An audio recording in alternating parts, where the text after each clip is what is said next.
Beatles Abbey Road became so famous and so iconic that even after 50 years, people still line up at the zebra-striped location in London to have their picture taken as they cross the street. No matter the season, no matter the time, and to the great annoyance of those who live and commute in the area, the number of people gingerly strolling across the street to duplicate the cover has caused all too frequent traffic issues. It's gotten to the point where there is now a 24/7 live webcam up so people can watch all the people crossing the street, mimicking the stride, some even with their shoes off. Abbey Road was the last album the Beatles ever recorded. Even though Let It Be came out after Abbey Road, the album still marks the final moments the four were in a studio together. The cover features the four members, George Harrison, Paul McCartney, Ringo Starr, and John Lennon, strolling across a zebra-striped street crossing situated on Abbey Road just outside the EMI studios in London. The album cover put the location on the map, and since then, EMI Studios has changed their name to Abbey Road Studios. Millions of people have journeyed to the site to have their photo taken while paying their respects to the historic album. And like so many classic stories of iconic photos, it was shot in just a few minutes and in only a few takes.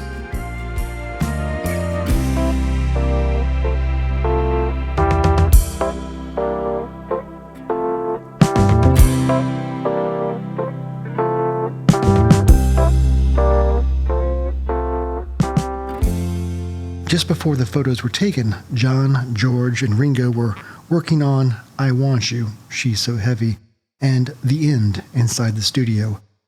Paul said he was around the corner because he lived nearby, but was also working separately in the studio on Oh Darling. Before these sessions began, they stepped outside of number 3 Abbey Road to be photographed for the cover. Originally, the band wanted the album to be called Everest after the type of cigarettes engineer Jeff Emmerich was smoking during the sessions. The plan was kicked around for Everest, which would also involve the band having their picture taken on the foothills of the Himalayas to illustrate the title.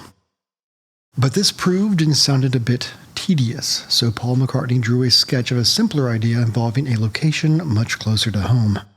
Traffic was a bit different back then, but it was still an issue. Abbey Road was a rather busy thoroughfare, which meant photographer Iain Macmillan only had a short amount of time to get his shots using his Hasselblad camera. A police officer was enlisted to help halt traffic for a few minutes. Macmillan climbed up on a stepladder and had the band cross the street back and forth 3 times, firing off a total of 6 shots. You can see the white building to the left of the picture while Lennon leads the group walking away from the studio. This is actually significant since Lennon was the first to permanently quit the Beatles. Paul McCartney looked at the photo proofs and decided that frame 5 was the best. All 4 musicians were in the same stride and in the center. It was close to perfect. But those few imperfections were used to fuel a conspiracy theory about the band. Shortly before the release of Abbey Road, an American newspaper ran a short story claiming Paul McCartney had died in a car accident sometime in 1966. The band would replace McCartney with a lookalike named William Campbell and continue on as if nothing had happened. The rumors gained some steam, and when Abbey Road came out in October of '69, the image was announced as proof of McCartney's passing and the band giving clues they were acknowledging it. Of course, the clues were tenuous.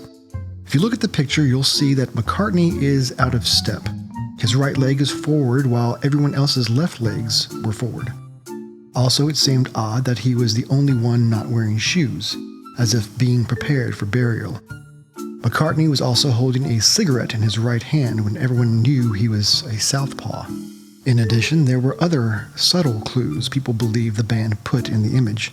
There's a white VW Bug just behind Harrison with a license plate reading 281F, but people interpret that as being 28IF, as in McCartney would have been 28 if he had not died.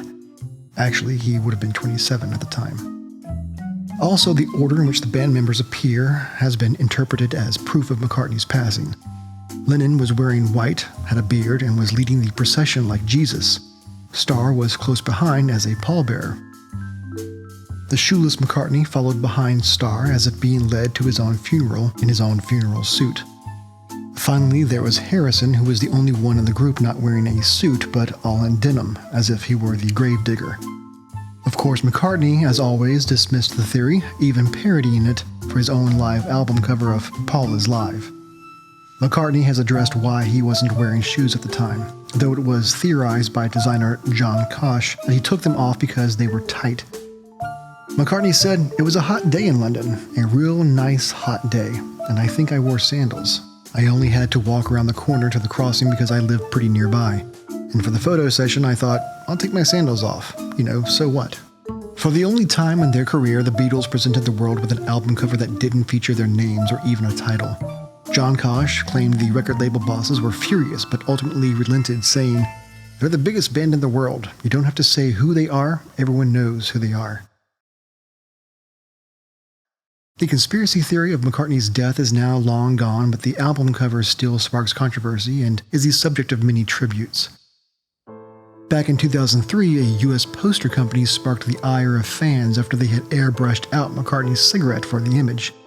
The Red Hot Chili Peppers created a similar album cover for their own Abbey Road EP, but this time instead of being without shoes, they appeared without clothes and only socks over their privates.